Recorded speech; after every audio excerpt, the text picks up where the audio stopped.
am an ex-Muslim who has become Christian. So of course that when I chose to become a Christian, my choice was perceived as she is mentally insane, she is becoming sick, she's mentally ill, when I'm actually having all of my head, I'm mentally sane, and I knew what choice I was making.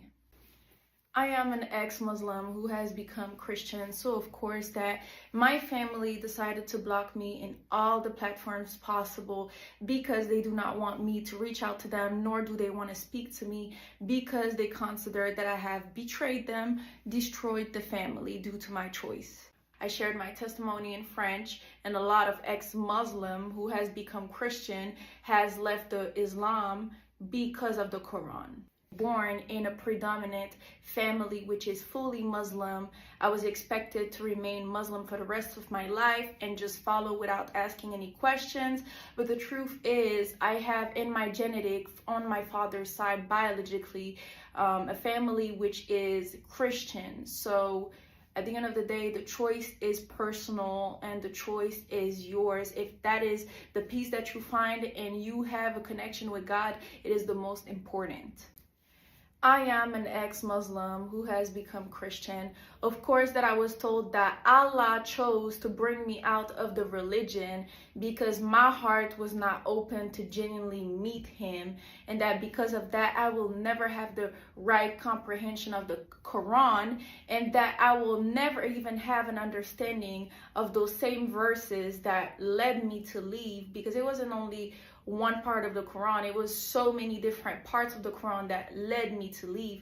My choice has been based off things that I have been going through over the last couple years that I've witnessed from my own eyes.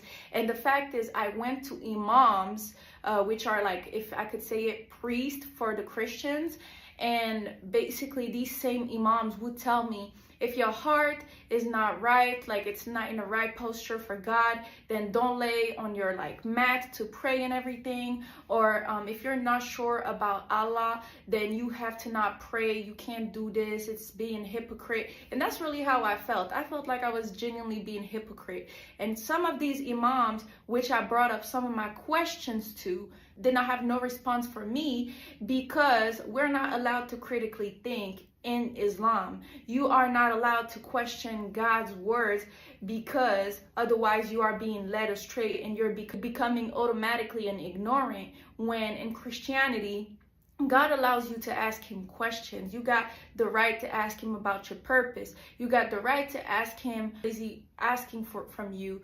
What do you need to do for him? Throughout the whole path, he is with you. But in Islam, you are not allowed 1 second to even question anything, not even ask any questions. And most of the time, they do not have the response for you. I am an ex-Muslim who has become Christian, so of course that I was told, we will never curse you, but you will repay everything that you are doing to us, and Allah is watching everything that you are doing to us. You will not prosper in the things that you think you're going to do, because I have done something that is so big and huge that I am ashamed in the family, and I should not be considering myself a part of the family. Also, I never recognized Islam as my faith for me, but for my family. So I was a Muslim out of respect for them and for the rules that was established. At the end of the day, in African household, if you choose to make decisions that are different than what your parents want, then it means that you think you're too grown, or now you are going against what they want for you and what they have established, and you will never get their blessings, meaning they are cursing you for the rest of your life. So I didn't want to get cursed or anything of the sort. I did what I thought was the best and good, which is why I've kept being in Islam despite feeling what I felt, which was being hypocritical and feeling like I was not in the truth the whole entire time. I am an ex-Muslim who has become Christian, so of course that I was told that I am choosing the easiest route. I am an ex-Muslim who has become Christian, so of course that I was told that I made a choice because of love when I had my own encounter with God, which I will never be able to forget, and it was a revelation to me. I am an ex-Muslim who has become Christian. So of course that I was told that I am denying my ethnicity and my origins when there is a minority that is Senegalese Christian. All of this to say that your personal conviction has nothing to do with nobody else but you and your relationship with God. Your faith and what you believe in is for you and not for anybody else. The day you're getting judged, you're not getting judged with all of these people, but only you. As long as you feel peace and you're comfortable and you are truly having this relationship with God and having your own encounter with God, because it's very important to realize that not everyone is going to have the same encounter that you have with God, which is leading people to say the things that they say about religion.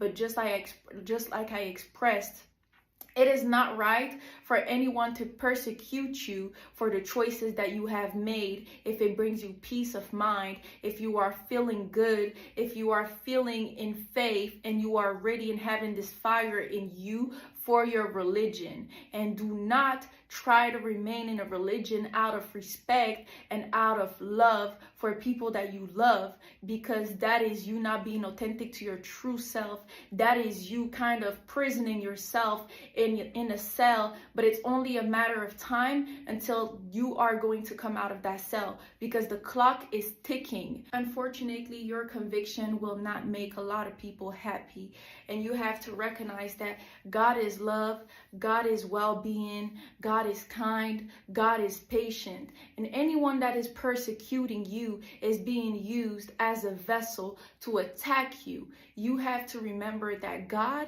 is going to make things happen according to his plan, not the devil's plan, not anyone's plan, but what God has written for you. You have to break free from the chains that is chaining you. God will see your heart at the end of the day, and there will be a day where he will reveal the truth to you. And I pray that you get to have this encounter. I pray that you get to have this experience and God reveals himself to you. I really hope that this video was able to help you understand what I have been going through and what has happened to me. I will be doing a testimony part with like part 1 and part 2 where I will be going in detail. So thank you very much for watching this until the end, and I hope you have a great day.